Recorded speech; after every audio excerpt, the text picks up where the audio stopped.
You're listening to CISO Chats, where we bring you insights, inspiration, thought-provoking questions, and much more from the minds of CISOs around the world. It's all right here. Pull up a chair. Let's get started.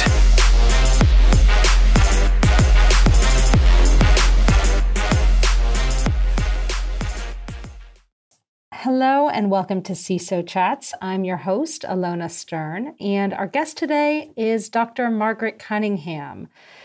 Dr. Cunningham is the principal research scientist at Forcepoint for human behavior within Forcepoint's global government and critical infrastructure group. In this role, she serves as the behavioral science subject matter expert for insider threat behavioral analytics. She holds a PhD in applied experimental psychology, and her areas of expertise include developing human performance metrics, software and technology R&D, and human-focused risk modeling. We are very pleased to introduce Dr. Margaret Cunningham. Margaret, welcome to CISO Chat. Thanks for having me. I'm so excited to chat today. Same. I've been really looking forward to this interview. And I think we should kick off by having you share a brief overview of Forcepoint and hear about your current role there. Sure. So Forcepoint has a full suite of cybersecurity products for both government and commercial customers, everything from firewalls to behavioral analytics. So we cover a lot of ground, and it's a really fun company to work for. Especially because I love the idea of providing a wide range of coverage for our customers using a lot of different types of technology. So what do you need? How can we align with you? What can we do to support what you're trying to do in terms of protecting your data and the people who work for you? So it's a really great opportunity to work there. And I have to say, not very many cybersecurity companies have a psychologist on staff.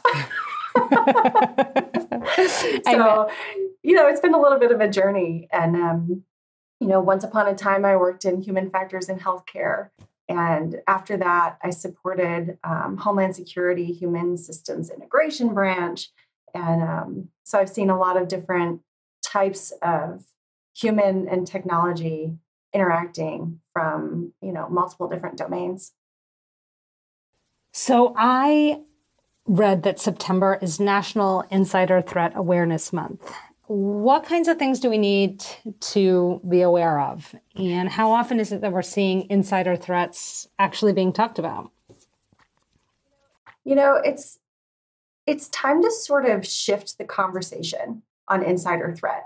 It really isn't always a threat that's such a negative, attacking word. It's more like, how can we understand the risk that our people who are logging into our networks with valid credentials, what are the risks associated with that? And how do we better understand the human end of the risk that we bring with us to work every day? And it's not always malicious. It's not always someone who's setting out to damage your systems or steal your data. There is, of course, accidental insider threat. Heck, you know what? I've definitely sent an email to the wrong person because it autofilled. Okay? That actually exposes our data to places that we don't really necessarily want it to go. But then there are other types of insider threat that aren't malicious, but they're also not accidental. And this is hey, you know what? I can't get this file to you. It's too big. So I'm going to put it in my personal cloud account and send you a link so you can get it. And you're like, wait a minute. Companies are really missing out on the visibility of where their data is traveling and how people are touching it. And that's the part of insider threat I think people don't quite think about. We're always thinking about the malicious insider who's stealing or sabotaging. And that's a small percentage of what's really going on that's putting your organization at risk. So what are some ways that we can think about mitigating that risk? I'm a psychologist, so I'm biased to say, we really need to understand people. I hope that organizations know they need to understand where their sensitive data lives. Like, you should know where your stuff is, and you need to keep track of it. And that's a task in and of itself.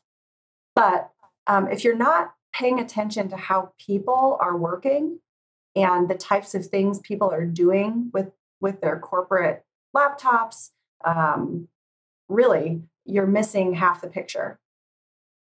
And so, my perspective is you have to build out a way to use technology to understand people. Did that answer your question? I don't know. I actually read, I think it was an interview that you did where you kind of gave an analogy to the work environment where people, will lock their screens and close their computers before, going to get a coffee, versus at home where people perhaps are more lax and will, the analogy was leaving dishes in the sink and maybe leaving your computer open at home, and exposing some additional vulnerabilities. I think that was a very helpful analogy. And it's funny, like, if I leave my computer unlocked, I'm in my office. I don't think anyone else is going to come in here. It's really no big deal, right? But the issue is we start building different types of habits that are based on our most constant environment. And for a lot of people, that's private home offices right now. So as we've transitioned into working from home and we don't have those social cues from our coworkers, like use your badge, lock your screen, shred things, right? We sort of get out of habit in doing those behaviors. And, my concern is that once we start moving around at will and going into airports and, being around a lot of other people who might be interested in your open laptop, we're out of habit. We forget because it's no longer that, oh yeah, when I walk away, I lock this. And so really, I think there's been a huge shift in just our day-to-day technology use because we're in the comfort of our own homes, or at least many of us are. So how can we think about preparing the workforce, as some people are going back into the offices, although we might be going back home pretty quickly, going in and out, let's say. I hate to say it, but we learn really well from natural consequences. And I think there's going to be some mistakes. And I think there's going to be some losses. And that is what is going to start the sort of effort on messaging and the effort on reestablishing those behaviors from the top down in organizations. So I have a feeling there's going to be some negative things that happen that prompt people to change what they're doing. And, the more we get away with things, little tiny rules that we break, the more likely we are to keep breaking them. So it's going to take that, instance where you don't get away with it. And that not getting away with it has a personal consequence. And that's pretty rough, but I think that's true. Yeah. So I know that you have a slightly controversial perspective on security awareness training.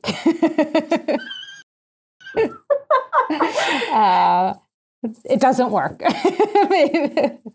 So maybe you could elaborate on how you on what are the alternatives, and how do we kind of incorporate and weave in a human factors perspective in establishing security practices within organizations?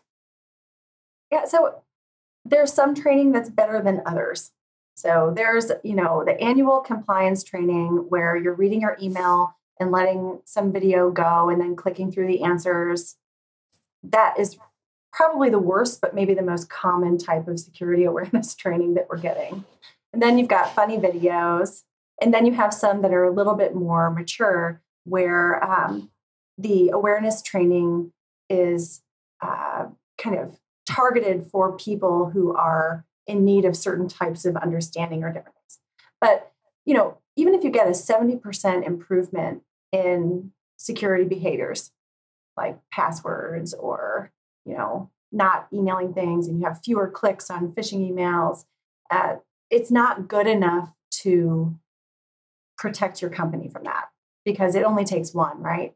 So, you know, uh, instead of trying to make people aware of risks that come through, which is great, you really have to think about how we're going to shape behavior so that we can avoid predictable errors. And also, since we know people are going to continue to make these mistakes, how can we build a system that is going to handle those types of mistakes or the outcomes of those mistakes better? So it's really down to making a more resilient system in your technology versus counting on people to get it right every time. And, if we try and make people stronger and better at these very attention heavy tasks, we can do that to a degree, but without kind of predicting and accommodating for mistakes that we know will happen, that's always going to be a problem until we actually go deeper down into the system. So one of the things that we talk about a lot with our guests is in this context is also around automation and automating different tasks, whether it's validation of team tasks or automated processes. What are your thoughts on automation in that context of understanding people will make mistakes? So, automation is a double-edged sword when it comes to people. What we've learned from things like self-driving cars is that we forget how to do things pretty quickly.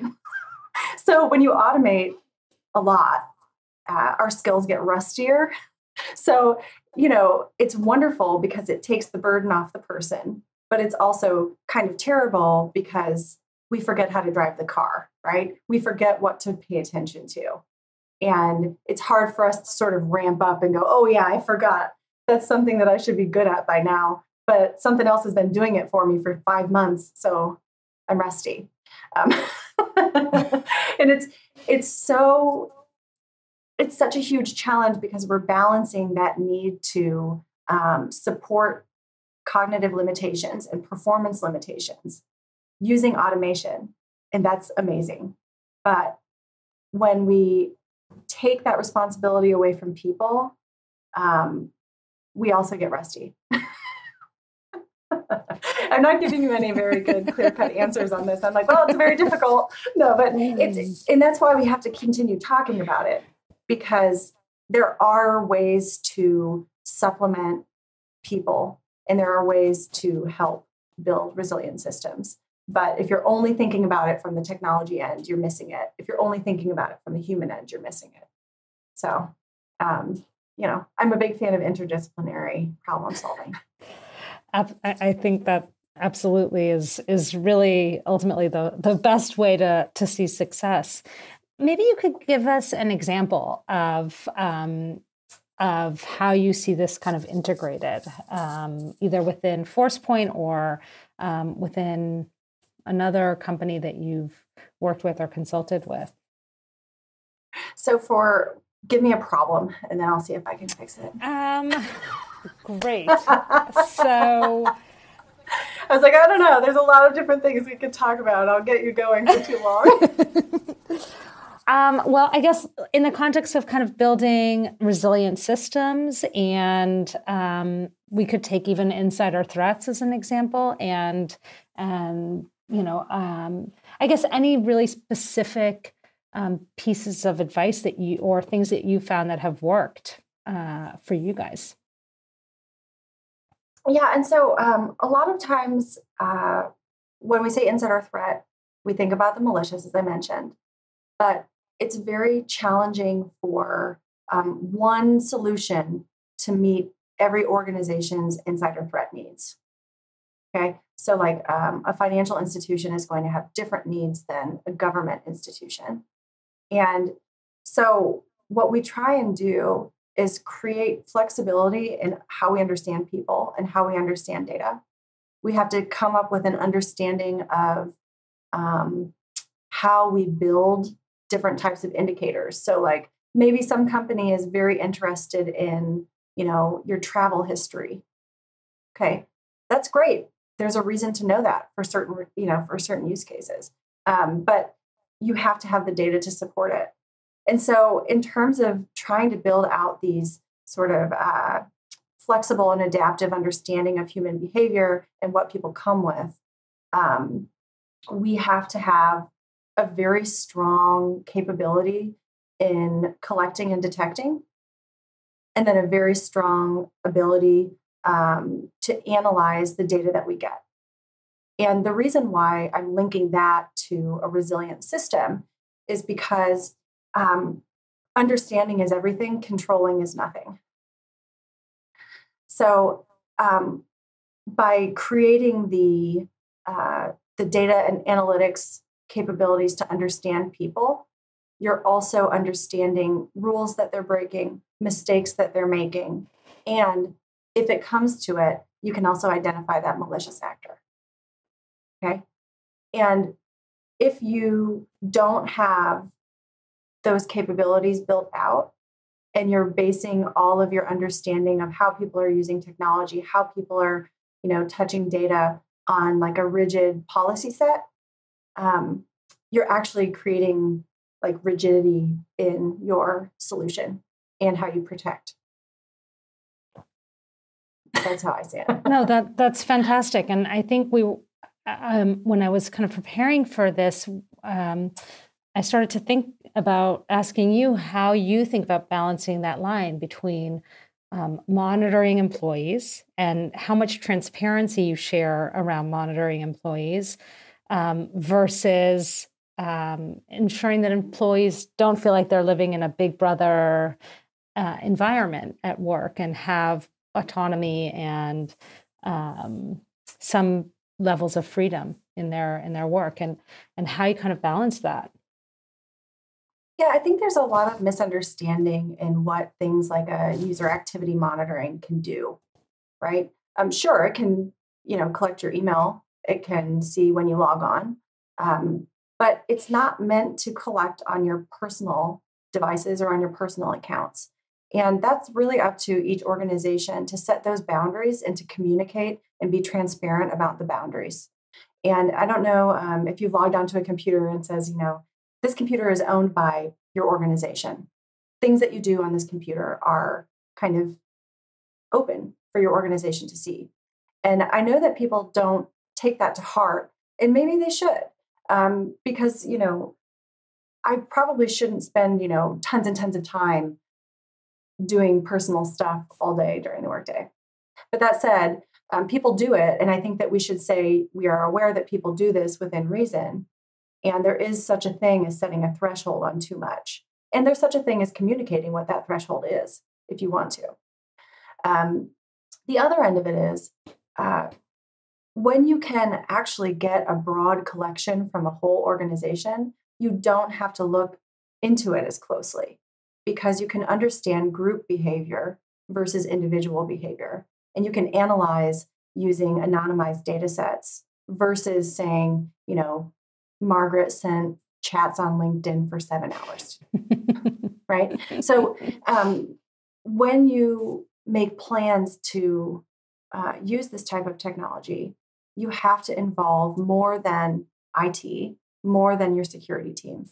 You need to have your legal counsel involved, your human resources involved, and you need to understand the global rules, right? GDPR isn't here in the US, but it is elsewhere. So you really have to come up with a strategy for ethical collection, communicating what you're doing, and then how you're going to use that data and how much you can keep sort of anonymized or pseudo-anonymized to protect various individuals. Sounds like a challenge, but it's really not that bad.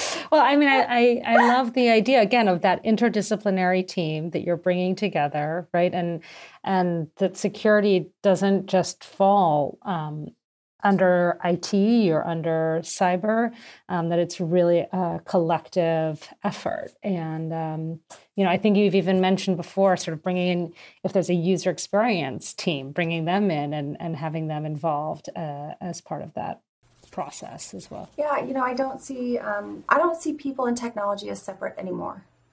So even if we are swearing off all social media, we don't want to put our data out there. It's out there. A friend of a friend has tagged you in a photo. Your face is on the internet. I don't know very many people who can escape having a digital footprint of some type. And then there are people like me, for instance, who I'm plugged into my watch all day, like checking my heart rate, checking my steps and linking it up to everything and connecting with my friends. So we have like a wide range of, relationship between people and technology. But I think you'd be hard pressed to find someone who doesn't have some connection or some digital footprint. So it's not something that we can do in isolation anymore. Absolutely. So in a recent blog post, you talked about shadow IT use or other behaviors that kind of go against company policies and how it's really important to understand what's happening, which we've just been talking about. And I love the idea of anonymized data analysis as a tool, and maybe even being transparent as a company policy around that. But you also talked about the positive side, which is that you can actually highlight areas of innovation and even increase productivity from this kind of shadow IT use. Maybe you could elaborate on that line of thinking.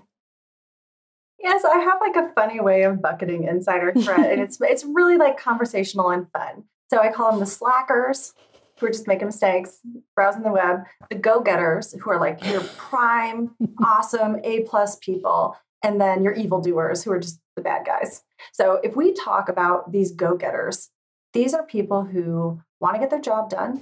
They want to focus on the most interesting parts of their job, and they don't want to deal with any sort of thing that gets in their way. And oftentimes, security and policies get in our way of doing our work quickly. And so, we did actually a survey of 3,000 people, and it was UK, Australia, and Germany. And 47% of all of these respondents said that they used some form of shadow IT or unapproved technology to get their job done. When I wrote that question, I was thinking, first, people aren't going to be honest. But then second, maybe 10%.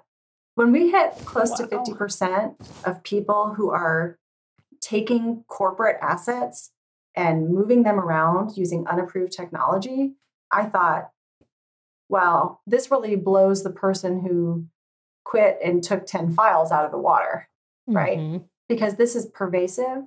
It is across, all demographics, and people are making your company assets invisible. But they're not doing it because they're bad. They're doing it because they can't do their jobs with what they've been given. So when the technology doesn't fit what people need, they don't have the resources, they're going to find a way around. People are like water. If there's a way to go, we're going to go. And I think that if we can understand how people are flowing around all of our barriers that we think are so awesome, then we can come up with creative ways to allow people to do what they're doing while still maintaining security, or expressing to that person when it's critical that they follow the rule. Half the times we don't know as users why the rule exists. That's a problem. I think I love it because it's just a really kind of creative spin on it. And I also think that it's a much more honest way of looking at it. And that's actually sort of saying potentially your best employees are the ones that are putting you at risk, ironically enough. They're like the most innovative, right? They're like, hey, it's not a problem, and then I stop, right? That's like, okay, whatever, I guess I'm not going to do that. They're like, oh, I have a problem, I'm still going to do it. But by still doing it, they're often jumping over some sort of barrier. Definitely. So how do you think about There's when we spoke with Calvin, who recommended that we get in touch with you on our last interview. He talked about, most cybersecurity teams should have some kind of human factors expert. And I said, great, where do we find them? And he said, well, they don't really exist. There just are not enough people out there. What advice do you have on resources or, let's leave it at that, resources that people can access to kind of bring this in? Hiring more going to psychology departments. Yeah, no. And hiring there. There are academic people who are very, very focused on cybersecurity.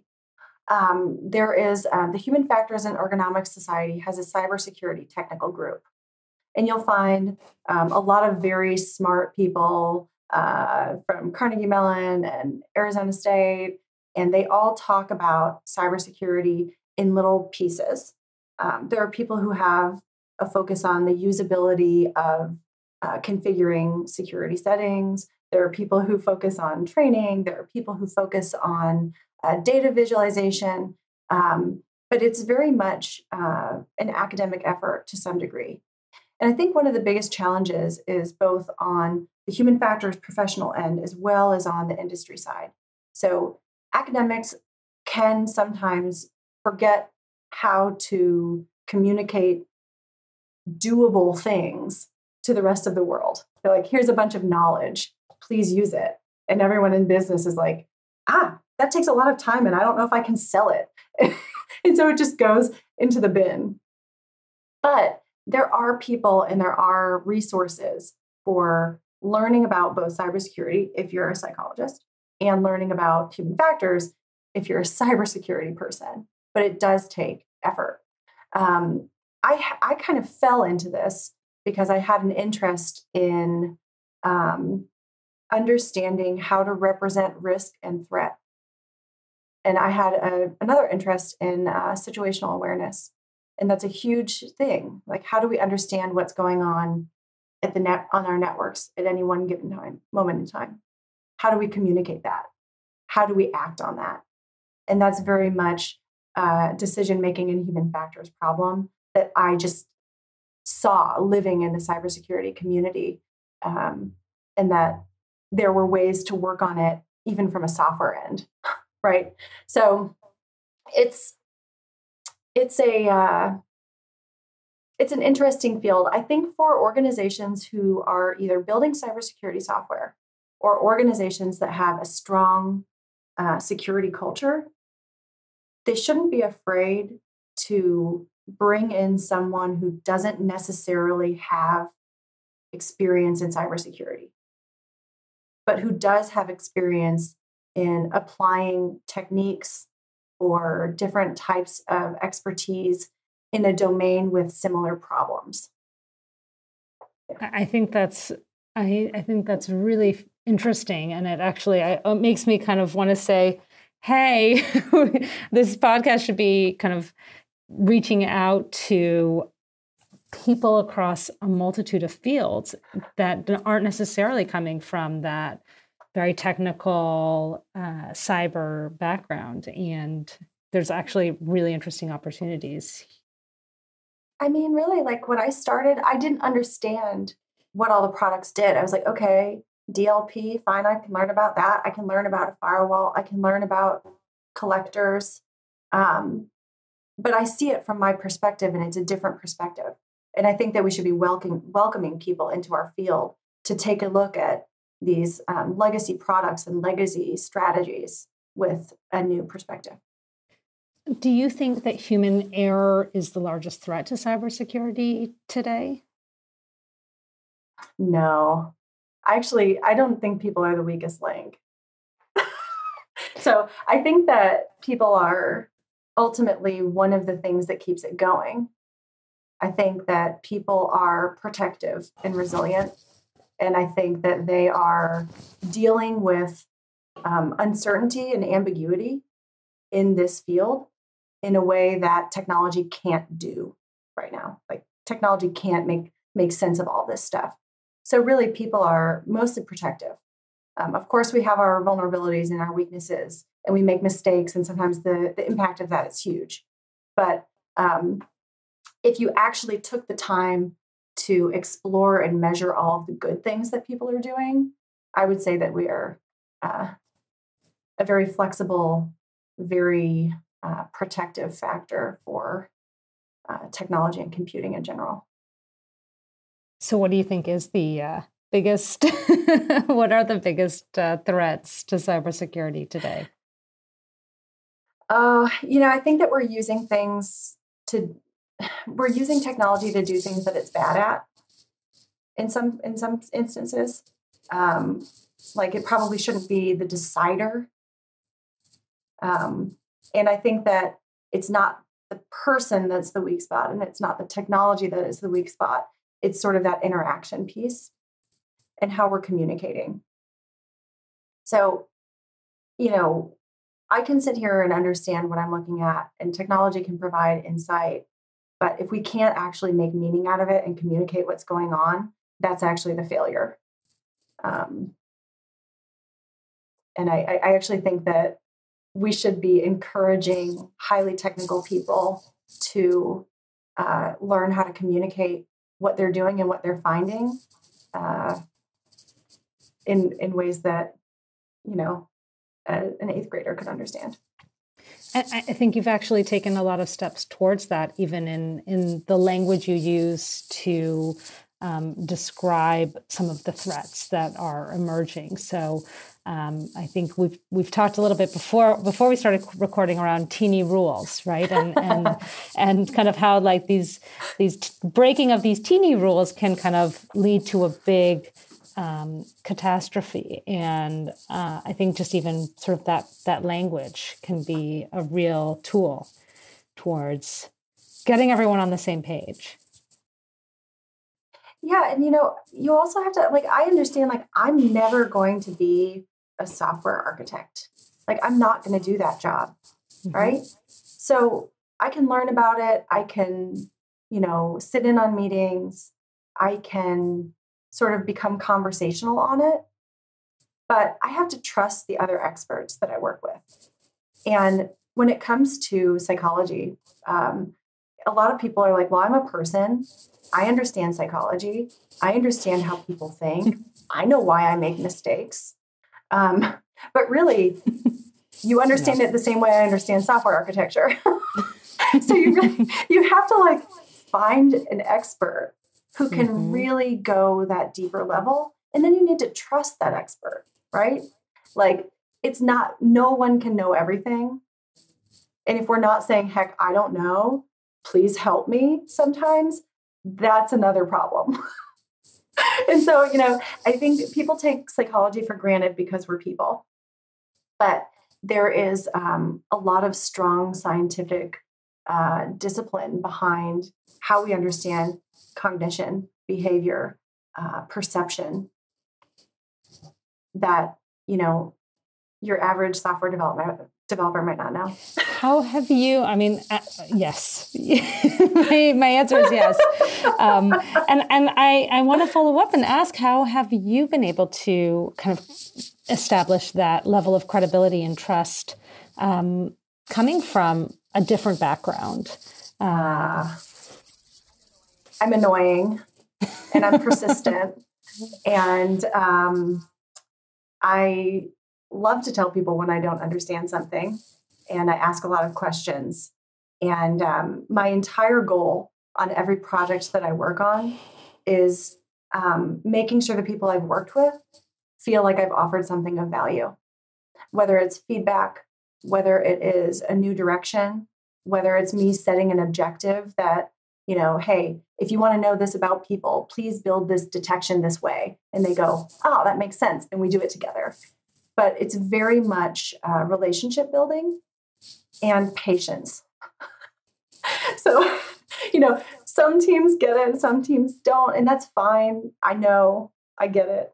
But you have to be self-aware enough that you're sort of an outsider in a technical field and spend time getting to know what people think you're doing versus what you're actually doing, and spend a lot of time sort of saying, hey, I actually don't do that, but this is what I can do.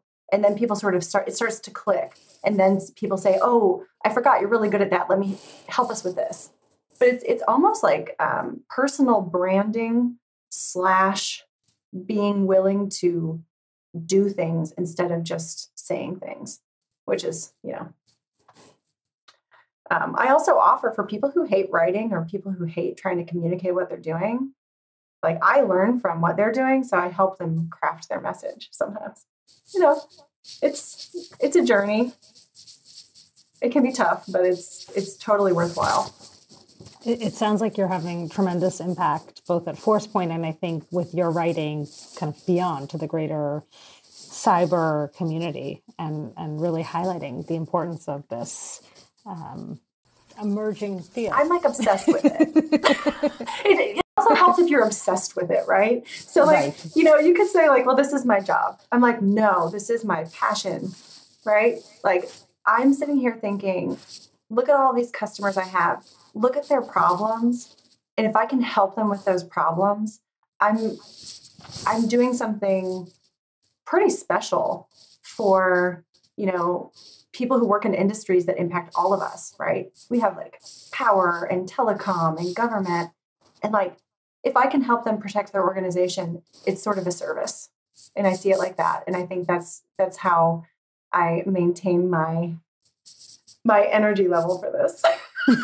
Have you been able to get other people as passionate as you are? It was easier when I could get them to drink coffee with me. Yeah, no, I mean, I think that I will probably always be polarizing. So there are some people who are like, I'm all in, let's drink the Kool-Aid. And then there are some people who are like, I still don't get it. It doesn't seem tangible enough. And I take that as a challenge. And I am always trying to win over the remainder of the field who is still questioning whether or not this type of science and this type of expertise can have a positive impact on our field. That's part of the fun. Well, hopefully this interview will be just like one more step in that direction as well. I would love to, this is generally a topic I don't talk about, but I would love to hear your thoughts about being a woman in cybersecurity, right? This is an industry that is traditionally kind of a more male-dominated field. What has it been like for you? What are some ways that we can make the field more inclusive? And how can we get more women into cybersecurity? There have been some high points and some low points. I've experienced some very odd conversations. I've had people ask me why I would be in this field. I've had people ask me like just really bizarre questions about, like, am I here for the money? Am I here for like what? And it kind of blows my mind. I've had people comment that I tell people I have a PhD too often, which is real. I'm like, yeah, I'm a 5'4" woman in tech. So I better come with a credential sometimes just so you hear me. And so there is some degree of gatekeeping in that way. And like sort of questioning, why are you here? Why are you in this room? And it's hard. And it's, you have to, I put on a tough face in the moment, but like I've come home from a workday like, I cannot believe it. And I just sort of stare at the wall like, is this really still happening? Strangely enough, I did my dissertation on interruptions. So one of my other hobbies is counting how many times I'm interrupted during a meeting and who does it.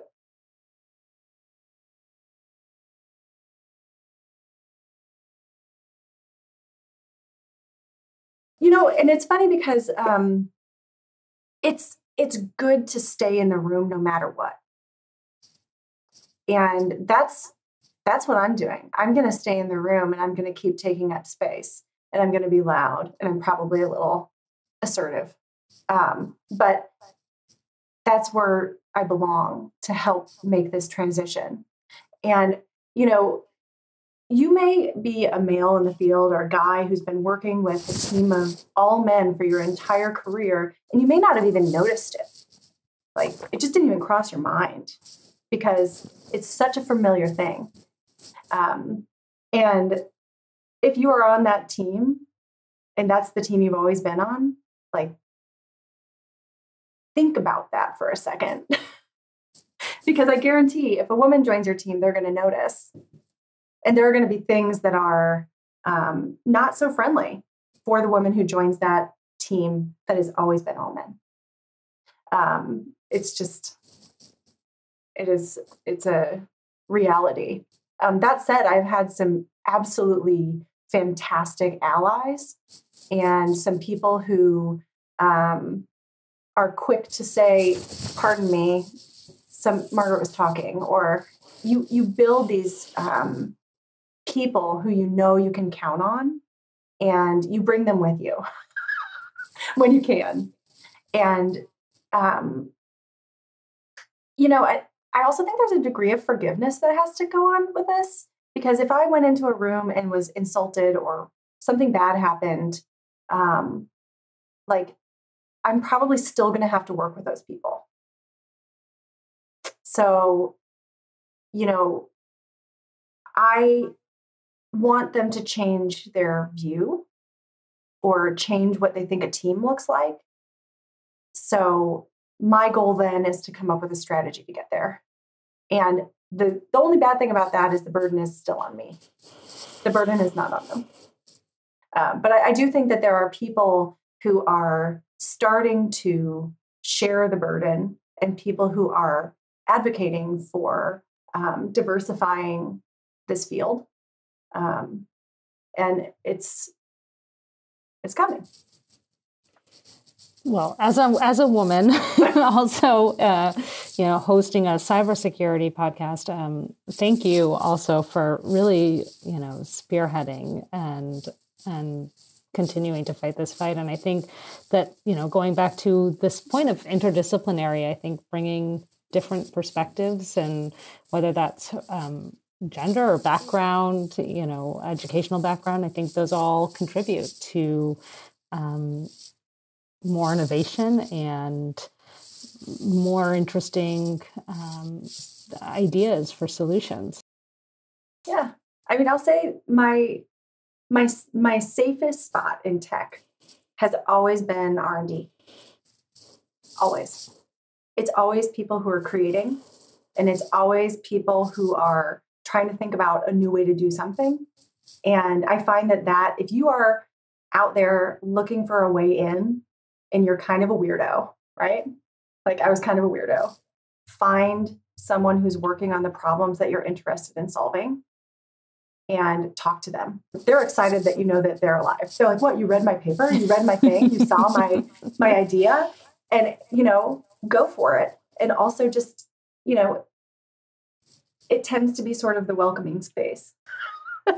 I love that. It's not necessarily what the classic thinking is, but I love that. I think that's a very fresh and very fresh perspective. Yeah.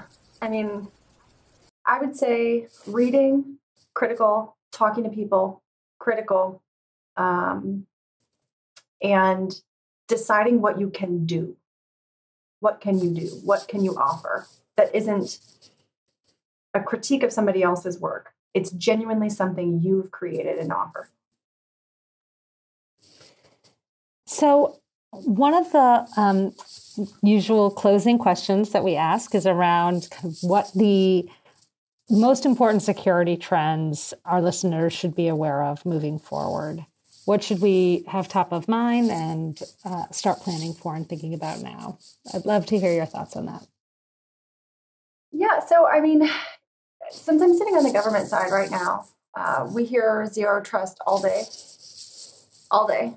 I mean, huge buzzword, but it's also a very well accepted and established strategy for protecting lateral movement and for containing all of your valuable things, right?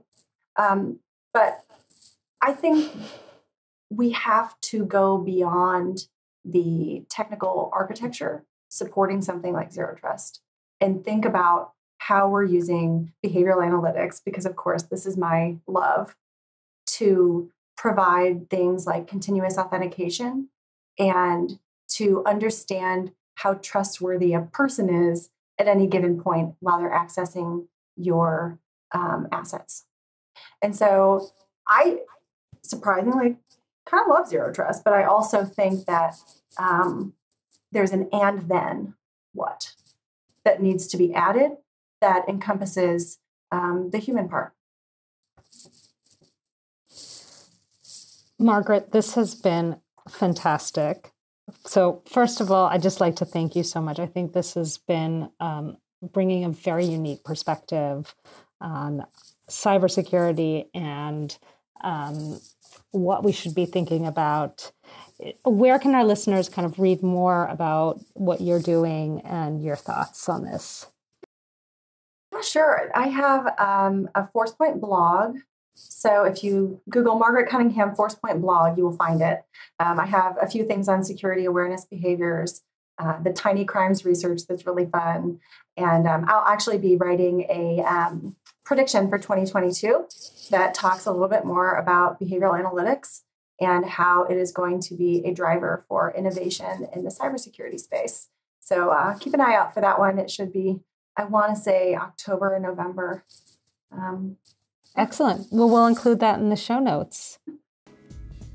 So thank you for joining us on this episode of CISO Chats, a show created and sponsored by Vicarious, the industry's first cloud-native vulnerability remediation solution. If you're enjoying what we're doing, please share this episode with a friend. If you'd like to be a guest on a future episode, email us at marketing@vicarious.io. That's marketing@vicarious.io. And if you like this podcast, please leave us a review on Apple Podcast. It will help us rank higher in the charts so we can one day read ads. You can follow us on social media at Vicarious. That's at VICARIUS. Happy patching.